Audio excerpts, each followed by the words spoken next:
padroeira de um povo a lutar, a gente mineira te quer exaltar, não só lá na serra. Amado irmão, amada irmã, saúde e paz, aqui estamos para nos encharcar com a força interpelante que nos vem da palavra de Deus que vamos proclamar. Proclamação que é tarefa nossa como igreja, desafiando-nos a ser igreja da palavra para que o nosso caminho de conversão seja fecundo por ser caminho iluminado pela interpelação que nos vem da palavra de Deus. Compartilhe com seu coração, nos preparando para proclamar e acolher a palavra de Deus, do comentário sobre o profeta Isaías de São Cirilo de Alexandria, quando ele comenta: Cristo, querendo restaurar o mundo e trazer de volta para Deus Pai todos os habitantes da terra, transformar em melhores todas as coisas e renovar a face da terra, assumiu a condição de escravo. Ele, o Senhor do Universo, anunciou a boa nova aos pobres, afirmando ter sido esse o motivo pelo qual fora enviado. Por pobres podemos entender aqueles que padecem necessidade de toda sorte de bens, mas outros sim, como diz a Escritura, aqueles que não têm esperança e vivem no mundo sem Deus. Provenientes do paganismo, a fé em Cristo os enriqueceu. Ganharam um tesouro divino que veio do céu, ou seja, a pregação do Evangelho da salvação, pela qual tornaram-se participantes do reino dos céus e concidadãos dos santos, herdeiros daqueles bens que nem o pensamento nem a palavra podem exprimir.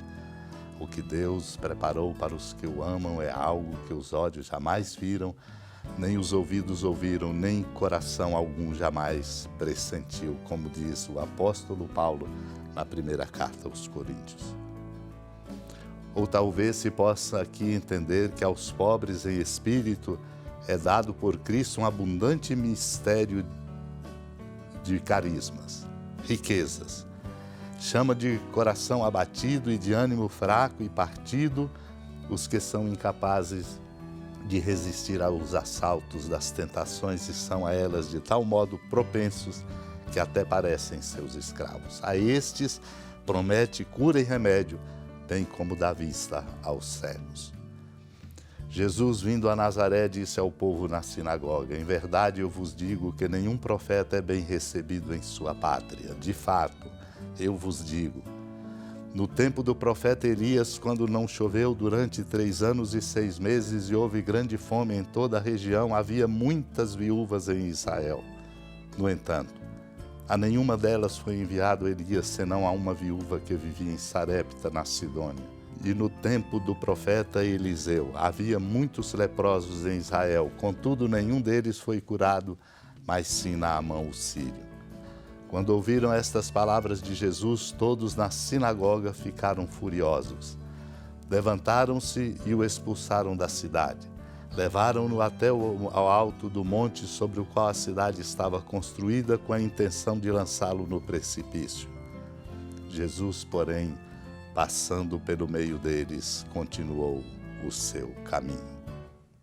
Amado e amada de Deus, o Senhor vem ao nosso encontro, na nossa pátria, na nossa cidade, nas nossas circunstâncias, como foi a Nazaré na sinagoga.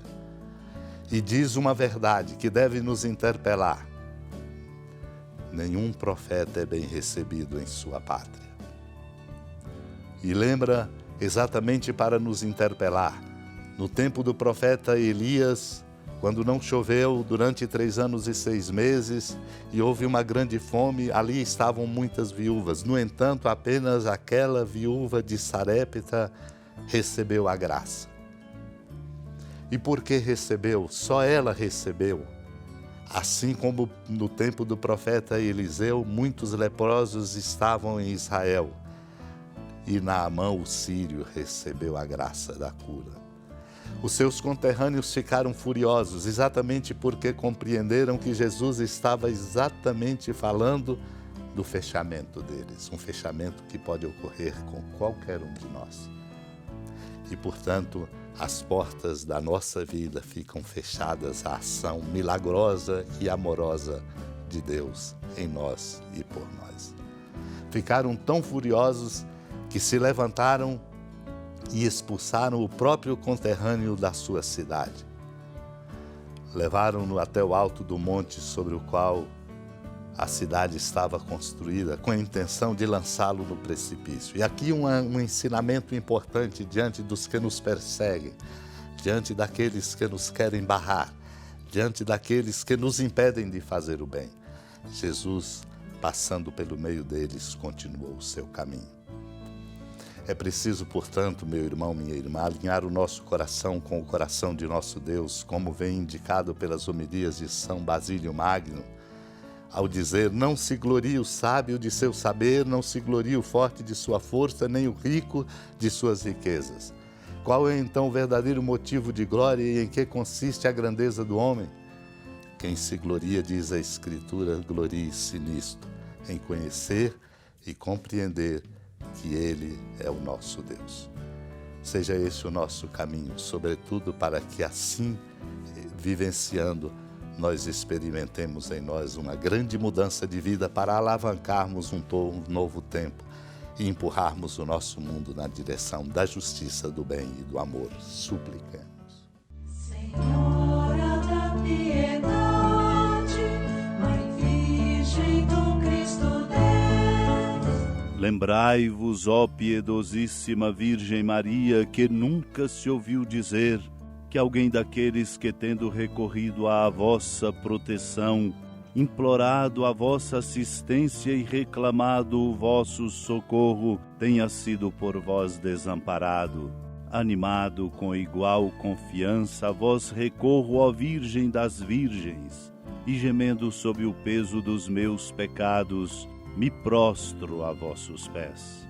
Não desprezeis as minhas súplicas, ó Mãe do Verbo encarnado, mas dignai-vos de as ouvir propícia e de me alcançar o que vos peço.